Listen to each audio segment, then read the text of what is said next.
Opération.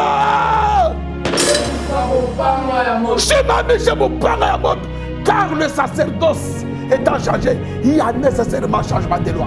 Les choses de Dieu.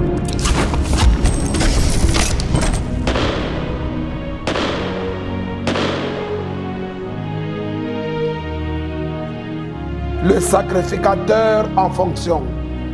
Bien-aimés dans le Seigneur, shalom, shalom. Tous les amis de l'homme de Mopanga Yamoto, le sacrificateur en fonction, Jéribal, tel est mon nom.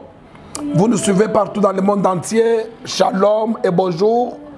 Bonsoir, tout dépend de l'heure à laquelle vous allez nous suivre et vous êtes en train de nous suivre. Nous sommes en République démocratique du Congo. Ici au ministère Mopanga Yamoto, Assemblée des sacrificateurs de Jésus-Christ. Nous sommes envoyés une délégation envoyée par le ciel pour venir vous éclairer, faire tomber certaines écailles et surtout illuminer vos pensées au travers de la parole de Dieu. La Bible déclare: mes paroles sont esprit et vie. C'est comme ça que Jésus disait: lorsque nous vous communiquons sa parole, vous avez la possibilité d'emmagasiner non seulement la vie de Jésus-Christ, mais aussi son esprit. Et comme son esprit est un esprit supérieur, il a toutes les compétences de déloger tous les esprits mauvais qui avaient illégalement occupé ta vie, qui avaient illégalement occupé certaines facultés de ta vie, qui avaient illégalement occupé certaines facultés de ta vie, et par conséquent, ces facultés ont connu des déchirures, des destructions. Mais je dois vous dire qu'il y a un réparateur de brèches. Il s'appelle, mais c'est son excellence, Jésus-Christ, Mopanga Yamoto. Amen. Nous sommes depuis un certain moment, bien-aimés, en train de parler sur les accusations sataniques. Un 12e chapitre issu de notre thème central, le Mopanga Yamoto pour la destruction des sacerdoces sataniques dans nos familles. Parlant des accusations sataniques, on a compris que Satan, dans ses habitudes, lorsqu'il vous a raté, lorsqu'il a échoué dans tel ou tel domaine, pour vous détruire et vous cribler, il peut atteindre une dimension supérieure qui est les accusations. Et vous devez savoir, tout accusateur s'estime avoir raison d'accuser la personne. Même lorsqu'elle sait que c'est elle ou lui, l'accusateur, a tort. Il pense que dans les démarches des accusations, il peut détruire la vie de l'accusé ou du coupable. Et dans le mot accusation, c'est un mot qui incarne des concepts très bizarres, notamment la méchanceté. Lorsque quelqu'un accuse, il est teinté de la méchanceté, c'est-à-dire envers la personne considérée comme coupable. Lorsque la personne accuse, il est teinté de la haine envers la personne considérée comme coupable. Lorsque la personne se met comme accusatrice ou Satan vous accuse, on pense que la personne qui accuse est teintée d'une attitude mauvaise de voir le coupable soit souffrir, soit passer des moments compliqués, soit même disparaître sur la terre.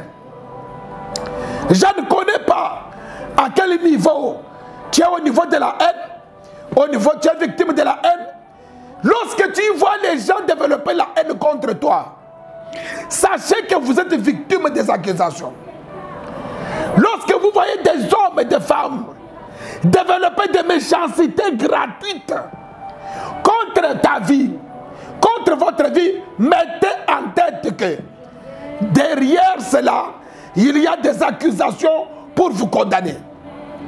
Lorsque vous voyez des hommes et des femmes qui développent de la jalousie, parce que vous excellez, parce que vous êtes beau, parce que vous avancez, parce que vous êtes là, vous vivez, mettez déjà en tête que cette attitude est venue de la maternité appelée accusation diabolique.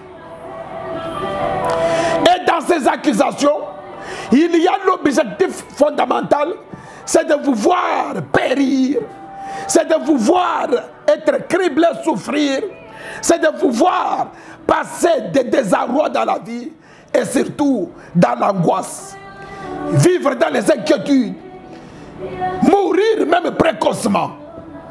Telles sont les pensées d'une personne qui se met à accuser, en l'occurrence Satan au travers de ses agents. Les accusations viennent pour obscurcir et déranger la vie de la personne considérée comme coupable. Que Dieu vous bénisse. Amen.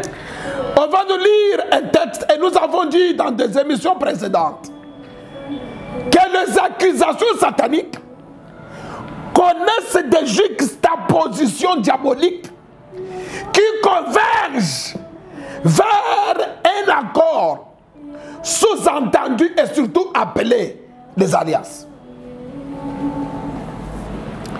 Parce que le diable sait que là où il y a une alliance contractée, peu importe votre montée, il y aura la possibilité d'accuser celui qui monte en passant par le canal appelé les alliances.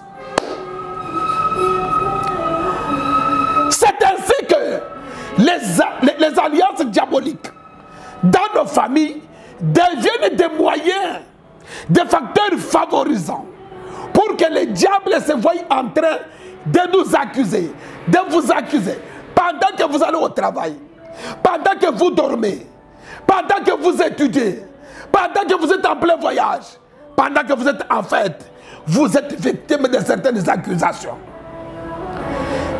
Et nous sommes en train de comprendre que ce qui fait la force de ces accusateurs, en l'occurrence les alliances sataniques, qui sont invisibles, que nous on ne voit pas, l'on ne connaît même pas quand est-ce qu'on a fait ça, ces alliances-là doivent tomber. Amen. Votre amen est trop petit. Amen. C'est pourquoi la Bible dit, si la première alliance était sans défaut, elle ne devait pas être remplacée par une autre.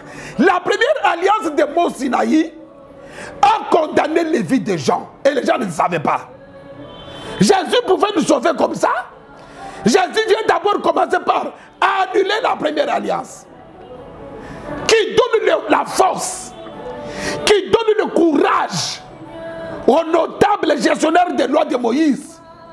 Cette alliance, lorsqu'elle est supprimée, il y a possibilité maintenant d'engager, d'inaugurer une autre attitude, une nouvelle alliance.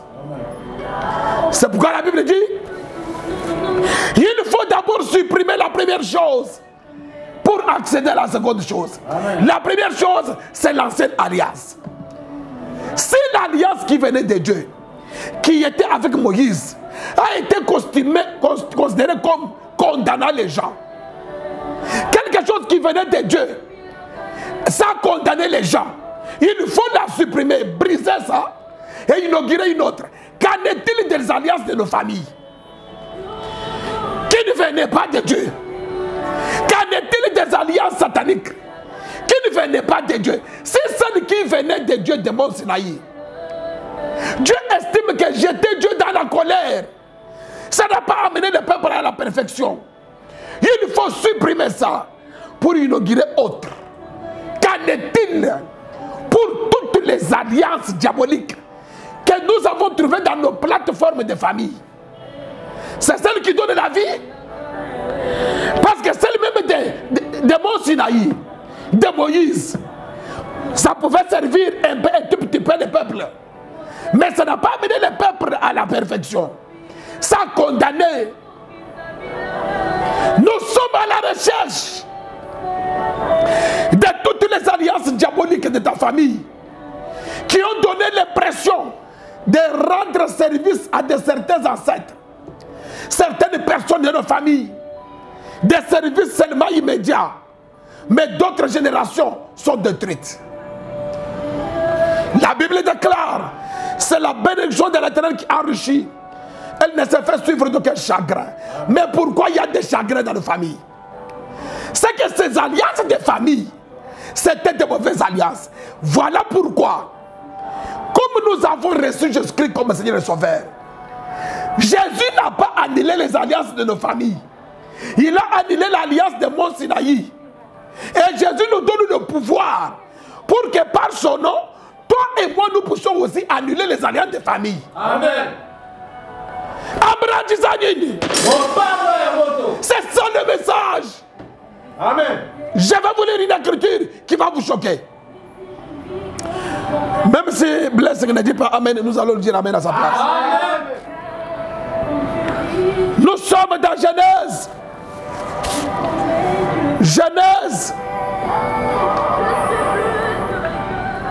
Genèse chapitre 21. À partir du verset 8e. La Bible dit ceci. L'enfant grandit et fit sévrer. Et Abraham fit un grand festin le jour où Isaac fit sévrer. Sarah vit, verset 9. Le fils d'Agar, l'Égyptienne, avait enfanté Abraham. Sarah vit rire le fils d'Agar, qu'Agar, l'Égyptienne, avait enfanté à Abraham.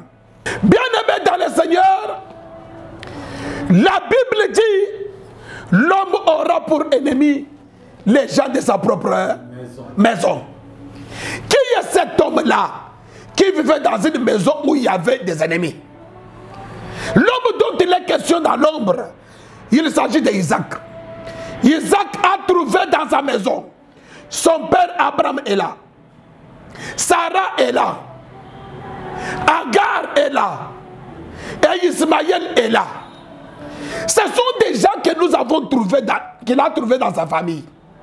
Bien-aimé dans le Seigneur, Zachée était un homme riche. Un homme comment? Riche. Mais de courte taille.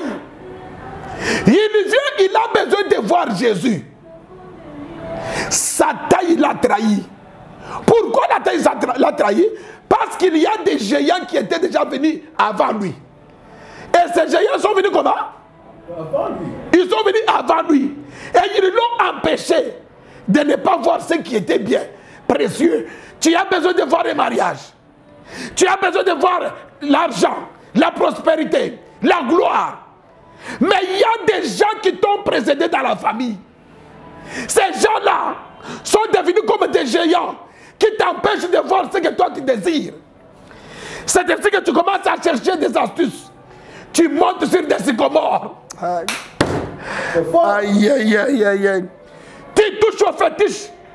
Tu fais la prostitution. Tu voles. Tu es en train de créer d'autres circuits pour voir ce qui est censé venir vers toi. Parce qu'il y a seulement les gens qui t'ont empêché, qui sont venus avant toi.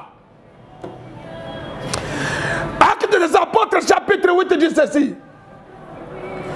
Il y avait auparavant en Samarie. Il y avait comment? Auparavant. C'est qu'avant que Philippe ne vienne, il y avait auparavant. Il y avait quelqu'un qui avait précédé. Avant que tu aies 40 ans, avant que tu aies 30 ans, avant que tu aies 50 ans, il y a des gens qui ont 80 ans dans ta famille. Il y a des gens qui avaient eu 90 ans. Il y a d'autres qui sont déjà morts, qui t'ont précédé. Qu'est-ce qu'ils n'ont pas pu faire qui t'engage aujourd'hui? L'histoire qu'on vient de nous lire, c'est l'histoire d'un frère, Isaac, l'enfant, le fils de la promesse, que Abraham attendait, que Sarah attendait. Cet enfant grandit, il a maintenant 5 ans. On doit passer au sévrage. Le sévrage, c'était une période qui constituait une période où on devait arriver à changer l'alimentation de l'enfant. C'est-à-dire, on arrête l'allaitement et on l'oriente vers une autre alimentation, une autre nourriture solide. C'est ainsi que dans le temps biblique, l'enfant prenait beaucoup de temps dans le lait maternel, notamment Isaac. Après avoir fait 5 ans, l'enfant devait être orienté vers une autre alimentation. L'enfant devait vivre dans l'indépendance. L'enfant devait être libre. Il ne pouvait plus dépendre de sa mère. En d'autres termes, on devait arrêter l'allaitement. Et à cette occasion, parce que c'était un événement pour Abraham, on organisa un festin. Or, le moment de festin, c'est le moment de pleurs, c'est le moment de joie, c'est le moment de jouissance, c'est le moment d'être dans la joie, c'est le moment de palper, de coopérer avec les gens, de danser, c'est le moment d'acclamer, le moment de jouissance. C'est pendant ces temps-là qu'une femme avancée dans la spiritualité regarde les gens en train de sourire. Mais ce qui l'attire, c'est le rire d'Ismaël. Sarah regarde et trouve que tout le monde rit. Mais c'est rire cache un message. C'est un rire qui cache quelque chose. Peuple du Seigneur, c'est à quelle occasion? À l'occasion où Isaac l'héritier est censé jouir, est censé être dans la joie. Or, quand il a déjà 5 ans, il est censé être enfant, il devient fils. Vous n'avez pas dit Amen. Amen. Et la Bible dit, l'héritier ne diffère en rien d'un esclave lorsqu'il est encore enfant. Mais quand il devient fils, il peut poser des questions. À cet âge, l'enfant était considéré comme héritier de tous les biens d'Abraham. Parce que c'est lui l'enfant de promesse. Mais il y a quelqu'un qui l'a précédé, qui s'appelle Ismaël. Aïe, aïe, aïe, aïe. Des grands détails. Il est grand frère. Il est venu avant toi. Il connaît bien la maison d'Abraham. Mais toi, tu n'as que 5 ans. Et pourtant, c'est toi un ayant droit. N'y a-t-il pas des ayants droit? Les ayants droit des choses de Dieu qui galèrent, qui sont devenus des prostituées, des voleurs. N'y a-t-il pas des ayants droit à des mariages aujourd'hui qui vivent dans des divorces? N'y a-t-il pas des ayants droit à la bonne vie, mais qui vivent comme des locataires, qui vivent comme des malheureux, qui se posent des questions à tout moment pendant ces temps? Pendant ces temps, les Ismaël rigolent, les Ismaël rient, sont en train de rire, sont en train de se moquer des enfants de Dieu. La Bible dit Sarah a détecté. Oh. Sarah est montée à une dimension de détection. Elle détecte que c'est rire. Tcheko yote aina tcheko. Ce n'est pas un rire ça. Ça doit être autre chose. Qui peut dire Amen? Amen. Sarah dit, Abraham Koyamele Yaka. À partir de maintenant, Agar et Ismaël doivent quitter cette juridiction. En tout cas, mon fils ne peut pas hériter les choses avec ces messieurs. Ces messieurs qui sont en train de rire, il devient un danger pour mon fils, parce que surtout que mon fils il est encore petit. Je vois Ismaël en train de rire. Quelle a été la nature de rire? Est-ce que ce rire-là n'était-il pas semblable à la moquerie de Sanballat et Tobija de Néhémie chapitre 4, qui ont vu les Juifs en train de bâtir une muraille? Ils se disent, ah, regarde ces gens-là de paresseux. Nous allons voir si un renard ne pourra pas se glisser par là. C'était une moquerie. Donc Ismaël avait une cabane montée. Il savait ce qu'il devait faire d'Isaac. Peuple du Seigneur, pendant que vous dormez, pendant que vous faites votre voyage, il y a des gens qui ont des calculs contre vos vies. Il y a des hommes et des femmes qui vous calculent, qui vous attendent à un moment donné. C'est pourquoi Paul dit, vous couriez bien, qui vous a arrêté. Nous ne savons pas, nous ne savions pas qu'on allait nous arrêter. L'église de Galates ne savait pas qu'il devrait être victime d'un arrêt. Maman ici ne savait pas que ses enfants allaient peiner comme ils peinent comme ça. Cet homme ne le savait pas. La manière dont il distinguait à l'université, il ne savait pas qu'il serait subalterne des autres. Toi, la manière dont tu évoluais, tu ne pouvais jamais t'imaginer tomber dans les ridicules. La mendicité est devenue ta chanson, est devenue ta nature. Les hommes et les femmes ont refusé de décrocher sur ton appel. Parce que plus tu appelles, plus ça devient comme un embêtement.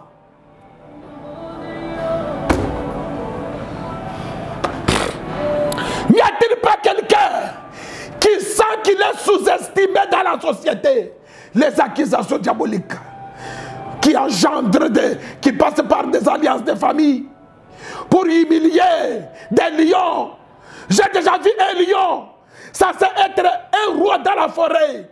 Mais parce qu'on l'a arrêté, il devient un objet de tourisme dans les eaux. Les lions, qu'est-ce que tu fais dans les eaux? Toi, tu es le roi de la forêt. Des hommes forts, des hommes puissants sont réduits à néant. Sont devenus des mendiants. Sont en train de faire les coups. Sont en train de pleurer, de graisser les dents. Sont en train de se gratter. Et ils ont des questions qui n'ont pas de réponse. Ils pleurent. La journée, vous les voyez bien apparemment. Mais la nuit, quand il est au volant, quand il est dans son lit, il coule des larmes. Que Dieu nous aide.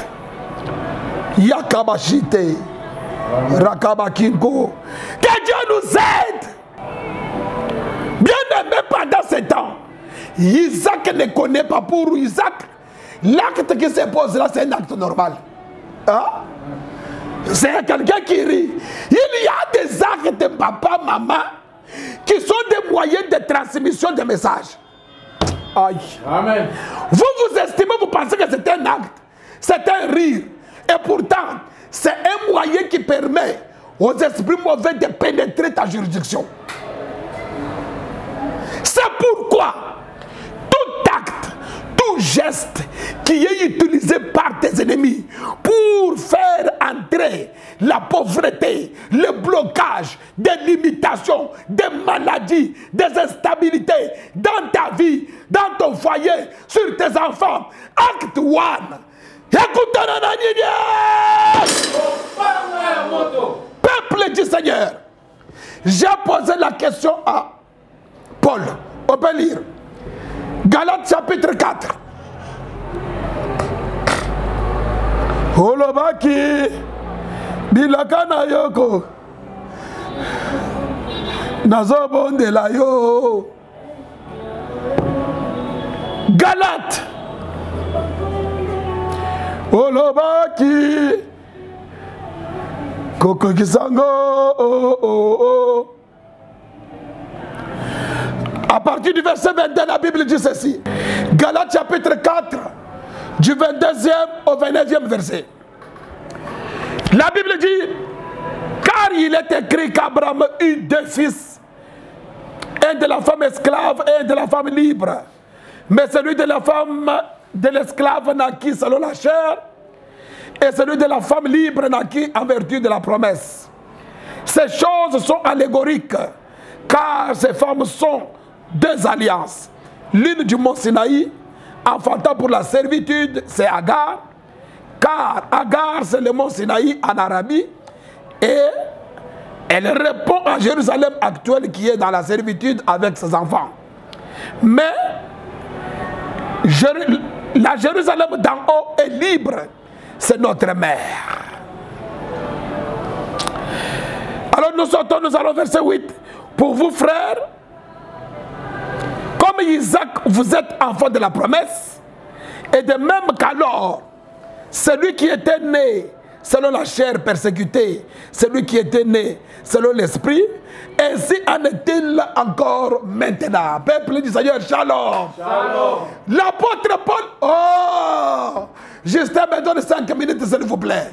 L'apôtre Paul vient interpréter la situation qui s'est passée dans la maison d'Abraham. Il dit les deux femmes que vous voyez là, ce ne sont pas des femmes, ce sont les deux alliances. Une alliance de Mont Sinaï, l'autre alliance de Golgotha. Donc Agar, comme c'est elle qui a mis au monde avant, elle devient l'alliance de Mont Sinaï. Et Sarah qui vient mettre au monde après, devient l'alliance de Golgotha, la nouvelle alliance. Ces deux femmes sont des alliances. Et chaque alliance a la possibilité d'engendrer des lois. Donc Ismaël, c'est le fils de Agar qui est comme la loi de Moïse.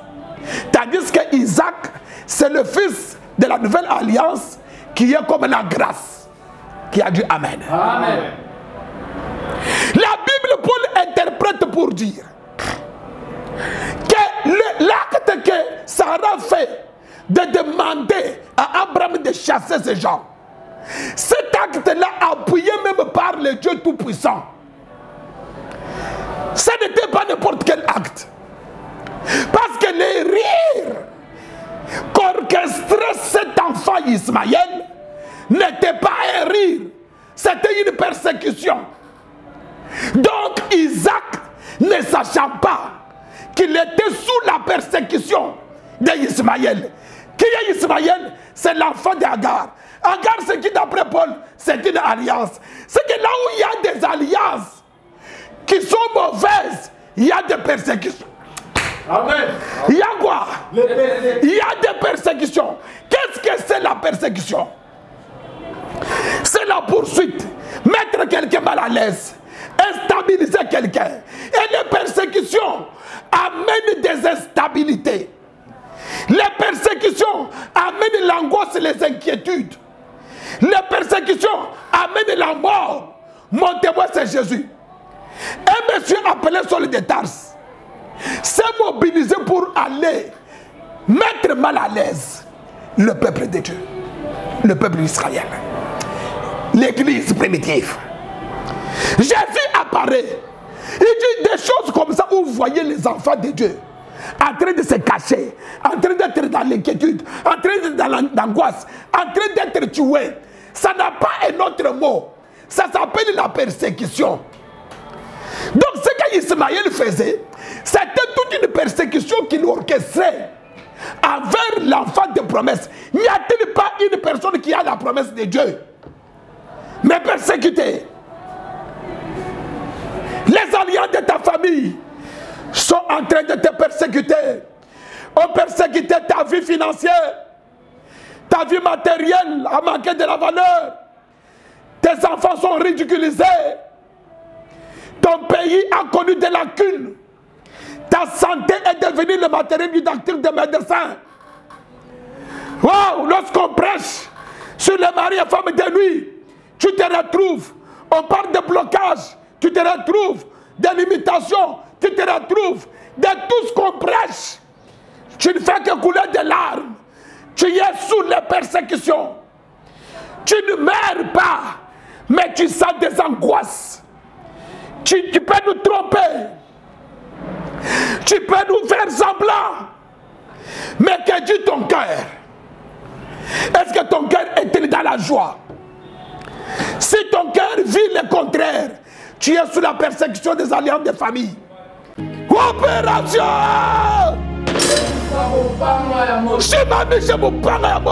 Car le sacerdoce étant changé, il y a nécessairement changement de loi.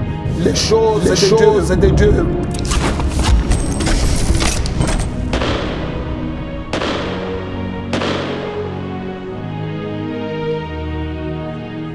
Le sacrificateur en fonction.